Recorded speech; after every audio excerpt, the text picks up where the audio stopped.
दोस्तों, आप हमारे चैनल पे पहली बार आए हैं तो चैनल को सब्सक्राइब करके ऑल बटन ज़रूर प्रेस कर लीजिएगा। तो चलिए आज की कहानी शुरू करते हैं। दोपहर को अपने सास ससुर को खाना खिलाकर कमला रसोई घर में बर्तन रखने ही जा रही थी कि पीछे से ससुर जी की आवाज़ आई। वाह को कमला, बेटा खाना तो तुमने आज बहुत अच्छा बढ़िया बनाया है। पेट के साथ साथ मन की भी संतुष्टि हो गई। इतना बढ़िया खाने के बाद अगर एक बेसन का लड्डू भी मिल जाए तो तुमने कल बनाए थे ना, तो मज़ा ही आ जाता। ससुर जी की यह बात सुनकर कमला गुस्से से जलने लगी। रसोई घर में चली गई और बेसन के लड्डू का डिब्बा उठाकर ससुर जी के सामने लाकर मेज पर पटक दिया और अपने कमरे में जाकर बैठ गई।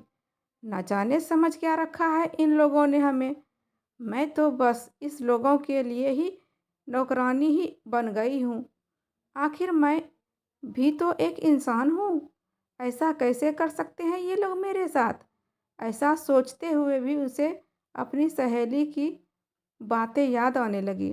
दरअसल आज सुबह की ही बात है, जब उसकी सहेली पूनम उससे मिलने आई थी। पूनम अपने ससुराल से अलग हो चुकी थी, यहाँ तक कि अपने पति से झगड़ा करके वो अब उससे भी अलग रह रही थी और एक बहुत बड़ी मल्टीनेशनल कंपनी में काम कर रही थी। उसके हिसाब से तो वो बहुत परफेक्ट ज़िंदगी जी रही थी।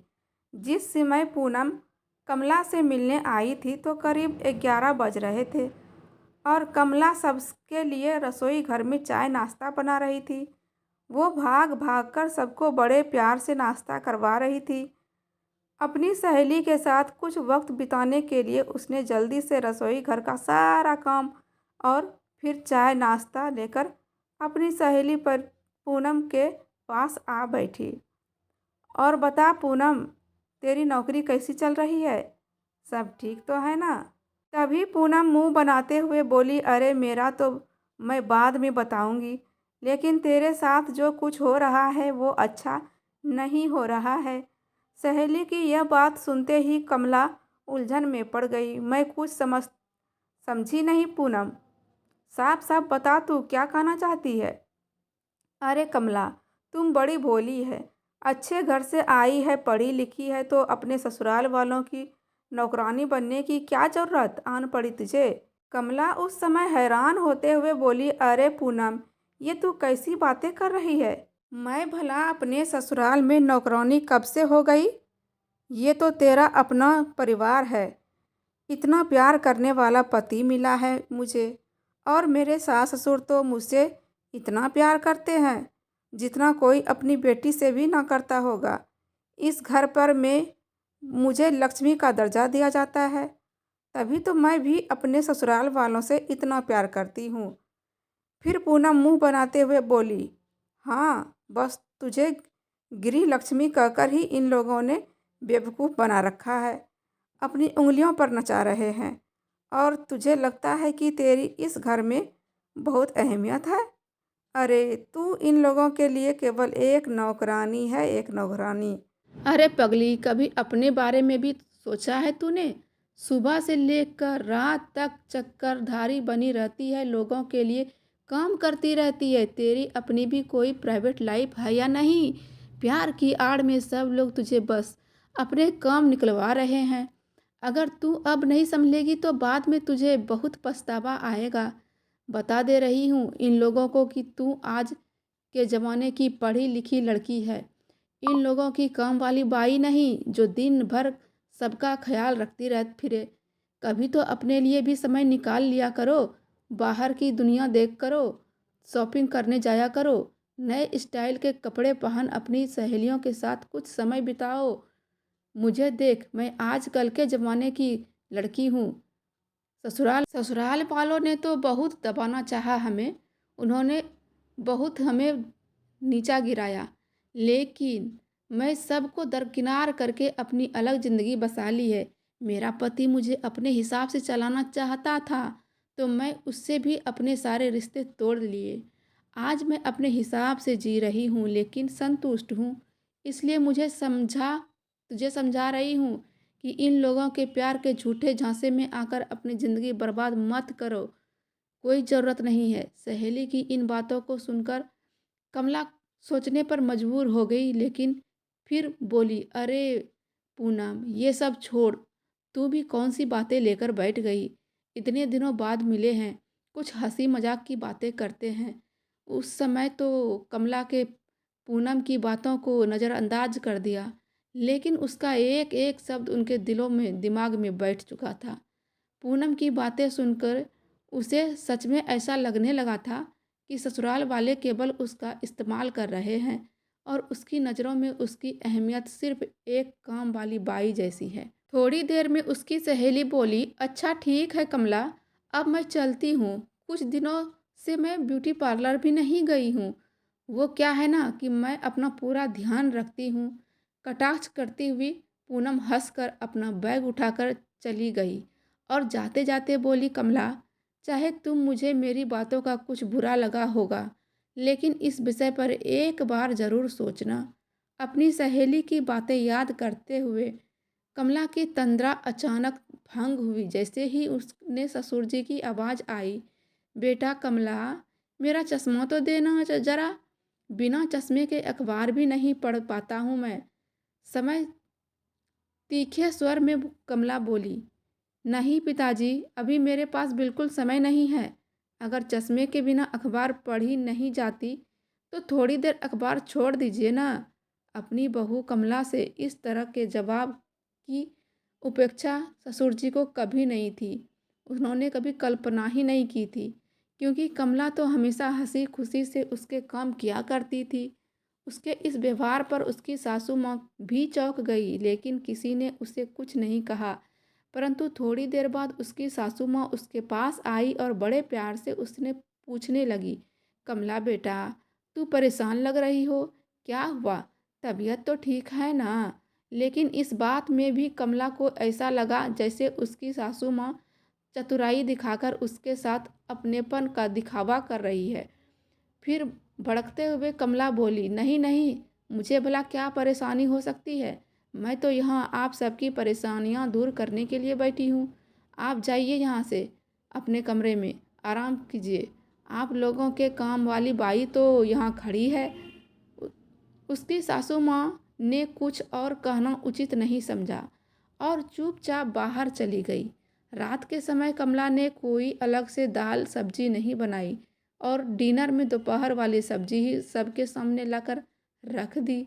दोपहर की सब्जी देखते ही उसका पति अमित बोला, अरे कमला, फिर से वही दोपहर वाली सब्जी, रात को कुछ नहीं बनाया क्या? उसी समय कमला बिफर पड़ी और गुस्से से बोली, मुझसे नहीं बनती हर बार की अलग सब्जी। पसंद आती है तो खाओ वरना छोड़ दो, लेकिन अब मैं हर समय अलग अलग सब्जी नहीं बनाऊंगी। ऐसा कहकर वह अपने कमरे में जाकर सो गई। कमला का यह जवाब पाकर अमित भी हक्का बक्का रह गया, लेकिन फिर भी किसी ने उसे कुछ नहीं कहा। सब चुपचाप खाना खाकर अपने अपने कमरे में चले गए।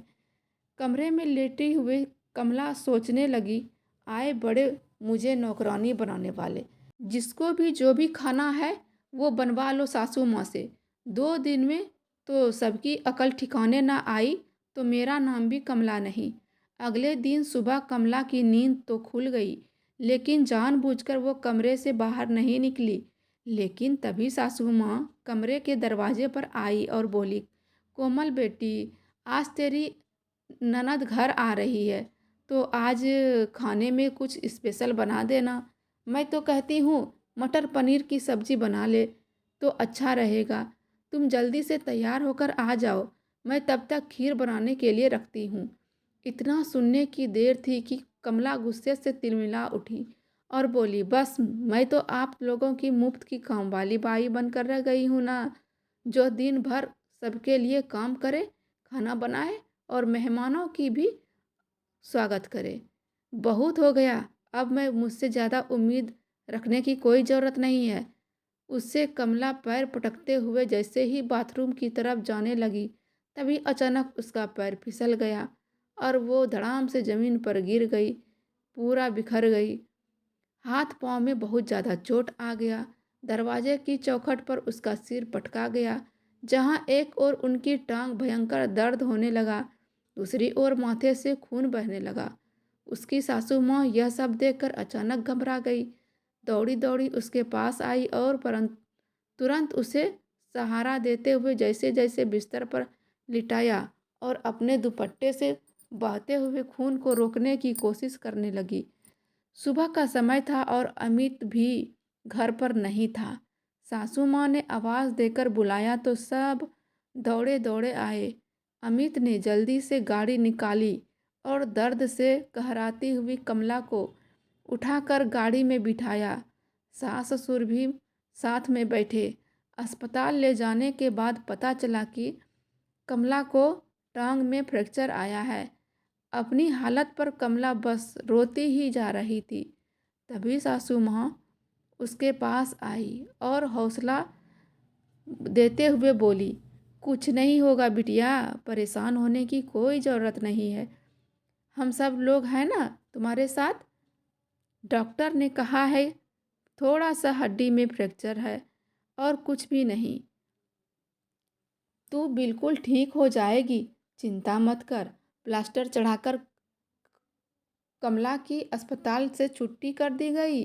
अब तक उनकी ननद भी घर पहुंच चुकी थी, लेकिन उसके घर पहुंचने से पहले ही उसकी ननद उसे के कमरे के साथ साथ पूरे घर को अच्छी तरह व्यवस्थित कर दिया था, ताकि उसकी भाभी को कोई तकलीफ ना हो। जब कमला घर पहुंची तो व्हील चेयर पर थी। अमित और उसकी माँ ने उसे सहारा देते हुए बिस्तर पर लिटाया। घर पहुंचकर कमला ने देखा उसकी ननद ने पूरा घर सुव्यवस्थित किया हुआ था। जहाँ एक और उसकी सासू माँ उसकी सुविधा का ख्याल रखते हुए उसकी दवाई का भी ध्यान रख रही थी, तो दूसरी ओर उसके ससुर जी उसको खिलाने की फल काट रहे थे। भाभी का हाल चाल पूछकर ननद अपनी माँ से बोली, माँ आप बस भाभी का ध्यान रखिए, उन्हें कोई परेशानी नहीं होनी चाहिए।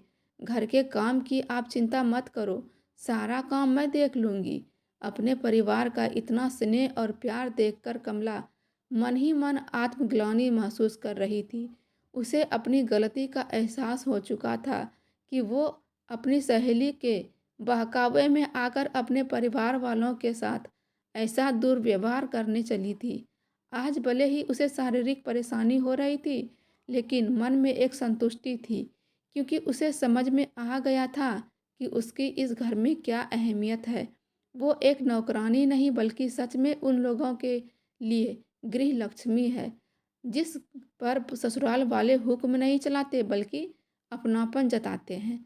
उस पर उन इतना विश्वास रखते हैं कि घर की सारी बागडोर उनके हाथ में ही दे रखे हैं।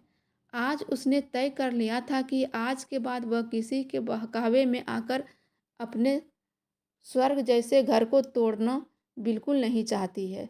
ये सब विचार करते हुए कमला की नज़र अपने ससुर जी पर गई, जो उनके लिए खाने की थाली लेकर आ रहे थे। उम्र होते हुए भी वो अपनी बहू की सुविधा का पूरा ख्याल रख रहे थे। फिर सासू माँ उनके पास बैठती हुई बोली, भगवान का शुक्र है मेरी बहू बिल्कुल ठीक है। तुझे हंसते मुस्कुराते देखा तो अब मेरे मन को शांति मिली है। फिर उसकी ननद आई और बोली, अच्छा माँ, मैं सबके लिए चाय बनाकर लाती हूँ। इतनी बात सुनते ही उसके ससुर जी बच्चों की तरह चहकते हुए बोले, ये बात तो तूने बिल्कुल सही कही बेटी, चाय पीने का बहुत दिल कर रहा था। उसी समय कमला हंसते हुए बोली, और बेसन के लड्डू बाहर डब्बे में ही रखे हैं, वो खाना मत भूलिएगा बाबूजी।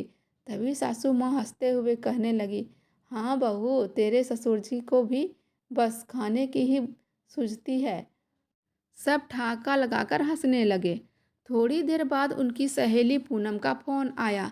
तभी कमला ने कहा, कहो पर पूनम, कैसे फ़ोन किया? उधर से पूनम की आवाज़ आई, अरे यार क्या बताऊँ, 2 दिन से बुखार में पड़ी हूँ। बदन इतना दर्द हो रहा है कि हाल बेहाल है और घर में कोई भी नहीं जो मेरा ख्याल रख सके। तू बता, तेरे घर में सब कैसा चल रहा है? तूने अपने ससुराल वालों की अकल तो ठिकाने लगा दी ना, या फिर नहीं? उसी समय कमला गुस्से से भर उठी, लेकिन फिर भी स्वयं को संभालते हुए बोली, मैं तो यहाँ बिल्कुल ठीक हूँ, बहुत खुश हूँ। वैसे एक बात बताऊँ, चोट तो मुझे भी लगी है, बल्कि मुझे तो मेरी तो टांग ही टूट गई है। लेकिन वो क्या है ना, मेरे साथ मेरा पूरा परिवार है। मैं तुम्हारी तरह अकेली तो नहीं हूँ। मेरे ससुराल वाले मेरे साथ हैं, भरपूर ध्यान रख रहे हैं। और अब तो मैंने ठान लिया है कि मैं किसी के बहकावे में बिल्कुल नहीं आऊँगी। चलो, अब मैं फ़ोन रखती हूँ। मेरी प्यारी सी ननद रानी मेरे लिए चाय लेकर आ चुकी है। और हाँ, तुझे कुछ मदद चाहिए हो तो ज़रूर बता देना। दरअसल पूनम मेरे ससुराल वाले हैं ना, बड़े अच्छे हैं। तुम्हारी मदद करने से भी पीछे नहीं हटेंगे। ऐसा कहते हुए कमला ने फ़ोन रख दिया। आज उसके परिवार के सभी लोग एक साथ बैठकर हंसी मजाक कर रहे थे और कमला मन ही मन अपने भाग्य पर गर्व महसूस कर रही थी। तो दोस्तों, ये थी आज की प्रेरणादायक स्टोरी। आपको कैसी लगी कमेंट में ज़रूर बताइएगा। हर हर महादेव।